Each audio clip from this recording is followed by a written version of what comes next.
Okay, so today we're going to be talking about Hipaa, which concerns privacy of our clients, and it's something we all need to know something about.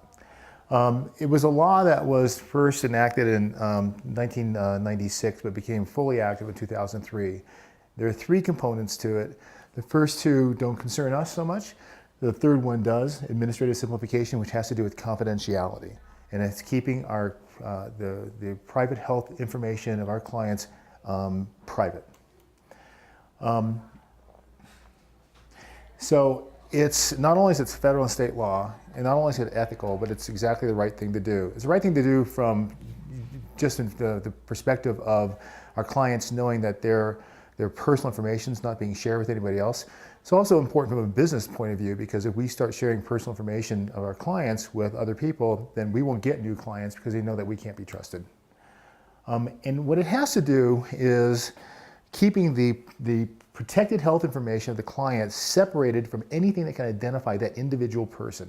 For example, we often will share, when we have in-service training, with one another tricks that we have learned. Maybe we have a client that's had a hip replacement, and a physical therapist came in and gave us some hints about how to do that, how to manage that person and do their physical therapy. That's great to share with everybody that's in the room, as long as you don't identify who that person is. And I've noticed that we've gotten much better at this over the 3 years I've had this company. People will come in, they'll share information about their client. You know, something I learned, but they won't say the client's name, and I'm really proud about that. But it's not just name. It's addresses, email address, photo ID, anything that can connect that human being with that protected health information. We've got to decouple those things. Now, there are some times when we can share protected health information without the client's consent. First and foremost among these is a safety issue. If someone's in danger, then we can violate HIPAA. Actually, it's not a violation of HIPAA. It's staying within HIPAA, and this is when we're protected, when we can share this personal health information for quality improvement purposes and for treatment purposes as well. Now, it's important to know who it is in a nurse in the family that can get this information and know who it is. It's the people that are on your care team. So if you're on, you have a client that's 24/7 and you have like 6 or 7 people in that care team, every one of those people is privileged to know what's going on with that client and know it's that client because they're part of their care team. I'm part of everybody's care team because I'm the clinical supervisor over everything. Shane, who's also clinical supervisor, is part of the care team, and Anita, who's our director of nurses, is part of the care team as well. Those are people that should know what's going on.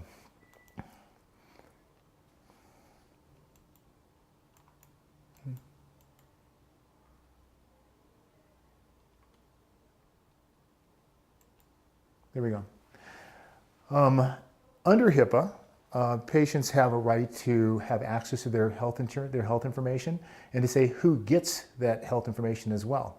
For example, just because you're caring for somebody in their home and a family member comes in, like for Christmas break or something like that, and asks, hey, what's going on with dad? It doesn't mean it's okay to say anything about that, because unless dad has given you permission to say something about that. When I'm in the emergency department and I have family that come in, and I go to tell the client the results of their testing, I ask the client first, do you want me to clear the room and just have it be you or me? Or are these people okay to hear your private information? So I get their permission first. So they need to give their permission. There are some situations that you may think it's okay to give out this protected health information when it's really not. Like law enforcement, just because someone has a badge and a gun doesn't mean they have any right to anyone's private protected health information. And so there are plenty of times in the ER when a police officer will bring somebody in handcuffs and I have to treat them for something and they'll ask me what's going on. And I will have to tell them, I can't give you this information because it's private, but you can subpoena the medical record if you want. And they will go to a judge and they will get a subpoena, and that's the right way to do it. And if a police officer demands you give information about one of our clients, you can always call me or call Shane, because every situation is different. Maybe it would be appropriate in that situation to share that information. But I will make the final call on that, or Shane will make the final call, or Anita will make the final call on that. If you get arrested by that police officer and put in jail because you didn't give him private protected health information, congratulations, I'm going to come bail you out. Don't worry about it. Now, it's not just a good idea, it's not just ethical, it is the law. So if you violate someone's protected health information, you can go to jail for 10 years. You could be fined $250,000. So it's not, so, you know, you say I assign you to some, we get a movie star as one of our clients, and I assign you to that movie star. You can't ever tell anybody except in the personal care team that you're taking care of that movie star. You can't ever do it. Okay. All right, so let's talk about social media. You know, it's pretty prevalent now, Facebook and Twitter and LinkedIn and stuff like that. There is no aspect of anything you're doing with any of your clients that has any business ever being on social media. Even if you like say, well, I'm not going to give them their name, but say they have an interesting wound on their foot and you want to share that with people and you take a picture of that and you share it with all your friends. And one of your friends happens to be friends with that person's daughter. They recognize that wound, go back to 10 years in jail, $250,000 fine. So never, ever, ever use social media in any way, in any form to talk about any of our clients or any of their personal protected health information. So there are things to think about. I work in a hospital setting, and so I am having to share information with a lot of people about particular patients. In any one times that you are hospitalized, do you have any idea how many individual people have access to all your protected health information? I would say not much, right? 150 on average. Wow. I know. It's not just the doctor that's taking care of you. It's not just the nurse that's taking care of you. It's not just the CNA that's taking care of you. It's not just the guy that's transporting you in a wheelchair down to get your x-ray, or the x-ray tech that takes your x-ray, or the radiologist that reads it, or the transcriptionist that transcribes the radiologist's dictation. You think about it. It goes on and on and on and on and on. That's why Hipaa is a law, because all of these people, the janitor coming in and cleaning up, you know, the mess that you made because you're incontinent of stool, because you have cholera or something like that, that person is bound by Hipaa as well. And that's why Hipaa became a law. So you have to be careful when you're talking about your clients. You have to make sure you're talking not in a loud voice, that you're talking someplace private, not out in the open where everybody can hear you. If you're using a phone, don't ever use speaker. Always have a handset on. If you're calling me for a report on somebody, one of our clients, don't be in Starbucks on speakerphone, because that would be, I would be telling all this private information to anybody that can hear. And only tell it to people that have a right to, need to know. And if you're on the other end of that, don't ask questions about somebody you don't have any business knowing anything about. When I'm in the emergency department and I'm going on the electronic medical record and looking somebody up, if I'm not directly taking care of that person right now, a warning sign comes up and says, you don't appear to be assigned to this patient. Are you sure you want to access their private medical records? And I may have some reason I need to do it. And I go, yeah, bet I do. But that's to keep people from snooping. Like some famous person gets admitted to the hospital, everybody wants to know what's going on with them. That doesn't happen these days because of this. Okay.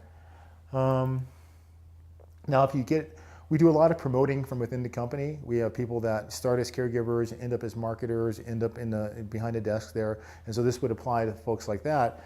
If you're sending emails that have protected health information on it, you have to make sure you're sending it to the right person. If you're entering an email address into Microsoft Outlook, a lot of times it'll just auto-populate from the first couple of letters. You have to make sure it's the right person before you hit send. And I've made that mistake, not with protected health information, but with other things. So just make sure that everybody on the recipient list is who they're supposed to get. Try to use an encrypted email. Right, exactly. Encrypted email if you have the chance to do that. Just a little extra sensitive to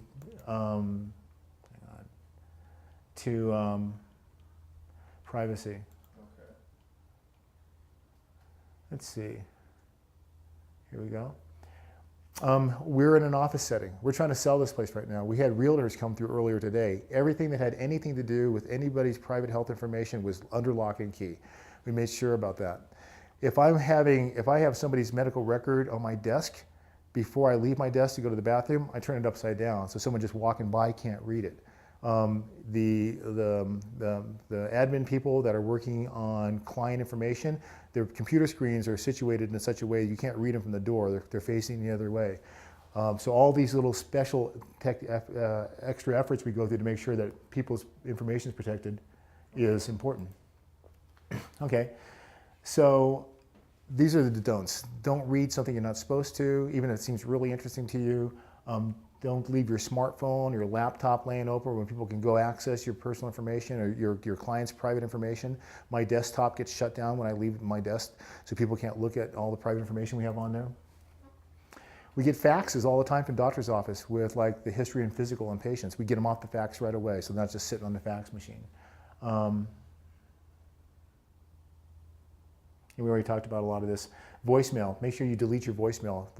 So for example, if I'm giving you a report on a client, I will never give it to your voicemail because then it's recorded and I don't have any control over it anymore. And so it's always just, person to person you get those reports, right? Yes. That's it. Any questions? Okay. It's good to know. HIPAA, it's not just a good idea, it's the law. Exactly. Okay, thank you.